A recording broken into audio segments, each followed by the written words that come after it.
La civilisation humaine est entrée dans une impasse. Ce n'est pas une situation politique comme n'importe quelle autre aux générations précédentes. Je fais partie d'une génération où l'on pensait, malgré tout, qu'on avait le temps. Aujourd'hui, nous n'avons plus que des délais, et ce n'est pas la même chose. La civilisation humaine est entrée en impasse parce que le mode de production qui l'anime et auquel il a fait confiance pour produire des biens en quantité toujours plus grande dont on pensait qu'il permettrait une jouissance plus étendue parmi les populations et des bienfaits plus nombreux. Et l'on voit comment tout cela s'est retourné contre la population, contre les êtres vivants, contre tout le vivant, parce que le cycle interne du capitalisme, c'est qu'il doit produire, produire, produire encore, tout en créant des déserts, tout en créant des besoins artificiels ou supposés tels, et que pour que ça tourne toujours plus vite, alors il saccagera, et il ne paiera jamais la part qu'il doit à l'usure des êtres humains, à l'usure de l'environnement dans lequel nous vivons, et à sa destruction finale. Nous sommes entrés dans la 6e extinction des espèces. Ceci ne s'était jamais produit dans aucune des générations que nous avons connues à vue d'êtres humains. Nous sommes entrés dans la période où le cycle de l'eau est entièrement perturbé. Nous avons commencé notre campagne de 2016 avec ce discours sur la politique de l'eau. Il n'y eut aucun écho à ce que nous disions, parce que cela n'était pas croustillant, comprenez-vous. Que n'ai-je rajouté à l'époque à la campagne? Je ne sais quel décor qui aurait amusé. Nous avons fait un meeting en réalité augmentée. C'était insuffisant pour capter l'attention de la machine à produire de l'actualité. Mais aujourd'hui, nous sommes dans la perturbation totale du cycle de l'eau. Toutes les rivières du pays sont contaminées par les glyphosates et les pesticides. Tous les êtres humains qui sont dans cette salle, dans l'autre et dehors et partout sont contaminés parce que leur corps contient ce poison. Comme avant nous, dans les Outre-mer, qui sont toujours l'avant-garde de tous les malheurs, la population tout entière a été contaminée par le chlordécone, alors même qu'il était interdit ailleurs. Le cycle de l'eau ne fait pas tomber que les produits que les paysans ont déversés en masse. Et quand je dis les paysans, je pense à la FNSEA, bien sûr, c'est-à-dire à l'agriculture capitaliste, avec ses agents, les Duplon et compagnie, qui n'ont aucun scrupule à se comporter comme ils se comportent. Je pense à tous ceux qui gagnent durement leur vie par ce labeur-là. Eh bien, quoi? Comment? Sont-ils coupables? Bien sûr, ils n'ont pas le choix. Quand vous avez endetté quelqu'un jusqu'au cou, si vous ne prenez pas en charge sa dette, il ne changera pas sa manière de produire, tout simplement parce qu'il ne peut pas faire autrement. Il faudra donc, pour avoir l'agriculture dont nous avons besoin, qu'on mette la main à la poche pour récupérer ces dettes-là. Sinon, rien ne changera. Alors, quel rapport avec les élections municipales? J'y viens. Supportez encore un instant et vous allez le voir directement. Je suis sûr que c'est déjà présent à votre esprit. Voilà les conditions dans lesquelles nous évoluons. Et j'ai dit, les paysans, non, quand il pleut du plastique, ce n'est pas la faute des paysans, c'est la faute des pétroliers, c'est la faute de l'industrie chimique. Bref, c'est la faute en général d'un système qui a besoin de fonctionner par chacun de ses bouts, de cette manière folle, irresponsable, qui nous condamne tous à la disparition. Je n'aime pas faire des discours catastrophistes. Je m'arrange toujours pour y mettre un peu d'humour ou quelque chose qui vous fasse marrer en cours de route pour détendre l'atmosphère. Mais dans l'ambiance de cette semaine, excusez-moi si j'ai moins le cœur à rire que je l'ai eu à d'autres moments. Ce que je peux vous dire, ce que vous savez déjà par votre expérience personnelle, c'est que ce monde n'est pas seulement celui d'un racisme abject, que ce n'est pas celui seulement d'une domination honteuse des uns sur les autres, où le président de la République en personne peut traiter de gens de rien ceux qui passent dans les gares du moment qu'ils n'ont pas réussi leur vie à l'échelle à laquelle lui situe la réussite individuelle, qui n'est pas la même que nous, n'est-ce pas? Vous le savez. Ce monde est un monde étrange et devenu mortel, morbide. Comment se fait-il qu'un jeune couple sur 4 soit obligé de passer par la procréation médicalement assistée pour pouvoir avoir des enfants? Quelle est cette limite que notre espèce a atteinte du fait de son activité? Car personne ne croit que si cette population vient à baisser, ce n'est pas seulement par des choix personnels, et personne ne se mêlera jamais de ces choix, car c'est absurde de vouloir le faire. C'est parce qu'il y a des limites physiques, il y a des limites d'empoisonnement qui multiplient les impuissances à devenir père ou mère, comme chacun peut pouvoir le souhaiter s'il le souhaite. Voilà le signal le plus terrible de l'échec de ce système. Et voilà pourquoi il y a lieu, vite, fort, de tout changer, de la cave au grenier, tout changer.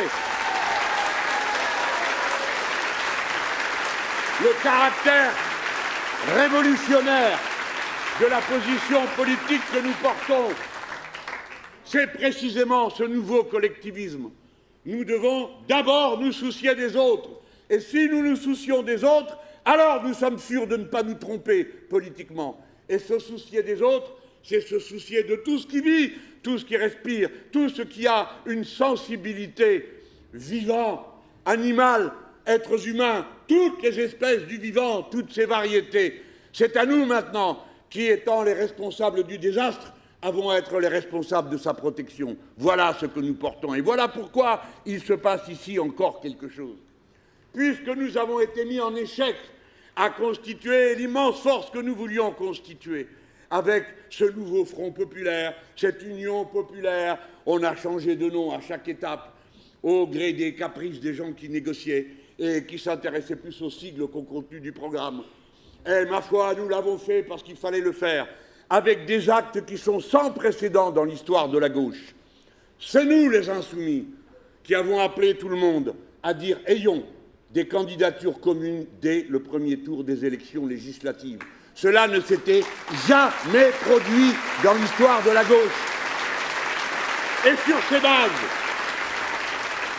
nous avons gagné le premier tour des législatives de 2022, parce qu'avec le culot qui est le nôtre, nous venions d'être éliminés de l'élection présidentielle, le débat du deuxième tour n'avait pas encore lieu, que déjà on disait, eh bien, élisez Mélenchon Premier ministre. Alors, comment élire Mélenchon? Mais c'est pas ça qu'on est en train de faire. Ben si, c'est ça qu'on vous demande de faire.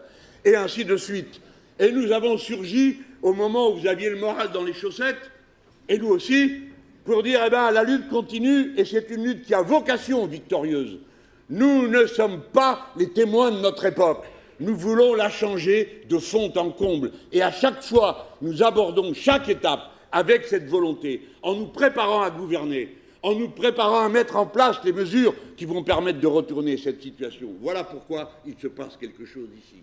Après cet échec terrible, cet échec douloureux, tout ce travail pour rien, pour finir avec des gens qui vous trahissent honteusement, que vous avez élus députés et qui se retrouvent à soutenir les gouvernements macronistes, non pas une fois, mais 11 fois.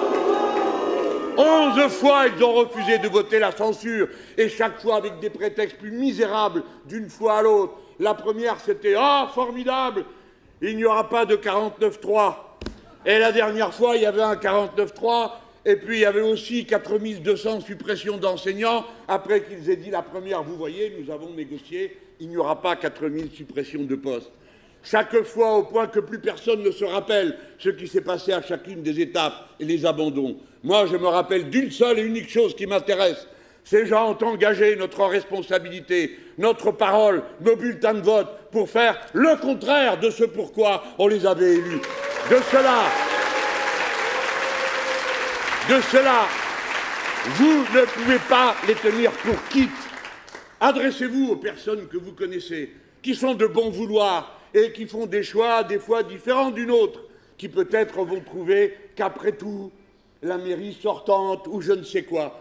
Ce sont des gens de bon vouloir, ils ne complotent pas, ils n'y ont pas d'intérêt personnel souvent. À vous de leur dire.